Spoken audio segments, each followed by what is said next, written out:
எப்போது இடிந்து விழும் என்று தெரியாத அளவில் ஊராட்சி மன்ற தலைவரின் வீடு. நிறைய பேர் சொல்றாங்க, தலைவரா என்னென்ன மாதிரிலாம் ஆயிட்டாங்க, நீ அப்படி இருக்க அப்படின்னு சொல்றாங்க. எனக்கு என்னமோ தவறான பாதைக்கு போக விரும்பல சார். அப்படியே அப்ரூவ்டுக்கு வருவாங்க சார், அவங்களோட நான் எதையும் காசுலாம் வாங்க மாட்டேன் சார். யார்ட்டையுமே காசு ஒரு சில பேர்லாம் கொடுத்தாங்க கொண்டு வந்து என்கிட்ட. நான் வாங்கலாமா போக மாட்டேன், நான் நம்ம வேண மாட்டேன். நம்மகிட்ட காசு வாங்கிட்டு ஓட்டு போட்டு கூட நம்ம வாங்கிட்டு போகலாம். நம்மகிட்ட காசு வாங்கிட்டு ஓட்டு போடலையே சார், நம்ம எப்படி சார் அவங்கள்ட்ட எதிர்பார்க்க முடியும்? அதாவது ஏன் நின்னு போயிடுச்சுங்க. அரசு நிதியில் ஒரு டீ கூட குடிக்காத நேர்மையான ஊராட்சி மன்ற தலைவர் வறுமையில் வாடும் பரிதாபம். பஞ்சாயத்து காசுல ₹1 திங்கலங்க. கஷ்டம் 1000 கஷ்டம் இருந்தாலும் சரிதான், நேர்மையா தான் இருக்கணும்ட்டாங்க.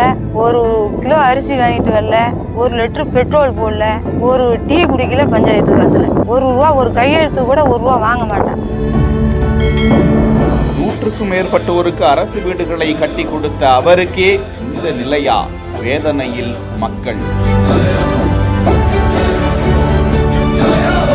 காமராஜர் கக்கன் வரிசையில் நேர்மையோடு செயல்பட்டு வாழ்க்கையில் நீதி நேர்மைதான் முக்கியம் என வாழ்ந்து வந்ததாக பெயர் எடுத்திருப்பவர் அரியலூர் மாவட்டம் தலையாரி குடிக்காடு கிராமத்தை சேர்ந்த 76 வயதான தர்மராஜ். பெயர் மட்டும் அவருக்கு தர்மராஜ் கிடையாது, அவரது செயலிலும் அவர் தர்மராஜாதான். தேர்தலில் செலவு செய்ய முடியாமல் 4 முறை அந்த ஊராட்சியில் போட்டியிட்டு தோல்வியடைந்த அவரை இவர் ஊராட்சி தலைவரானால் பல மாற்றங்கள் நிகழும் என மக்கள் 5ஆம் முறையாக போட்டியிட்ட அவரை ஊராட்சி தலைவராக தேர்வு செய்தனர். அந்த ஊராட்சிக்குட்பட்ட தலையாரி குடிக்காடு, கடுகூர், அயனாத்தூர், கோப்பிலியன் குடிகாடு, கடுகூர், பொய்யூர், பூமுடையான்பட்டி, நுரையூர் உள்ளிட்ட 7 கிராமங்களை உள்ளடக்கிய கடுகூர் ஊராட்சியில் அவர் எண்ணற்ற பல திட்டங்களை நிறைவேற்றினாராம். ஆனாலும் அந்த ஊராட்சி மன்ற தலைவர் தர்மராஜா தனது குடும்பத்தின் வயிற்று பிழைப்புக்கு மனைவியோடு சேர்ந்து ஆடு மேய்த்து அதன் மூலம் கிடைக்கும் வருமானத்தின் மூலம்தான்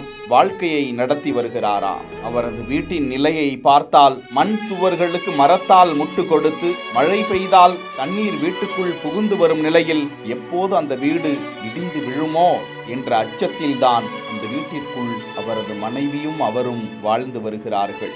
தனது பதவி காலத்தில் அப்பகுதியில் 100க்கும் மேற்பட்டோருக்கு கலைஞர் வீடு கட்டும் திட்டம், பாரத பிரதமர் வீடு கட்டும் திட்டத்தின் கீழ் வீடுகளை வழங்கிய அவருக்கு தற்போது வீடு கட்டுவதற்கு வசதி இல்லாமல் இருக்கிறது.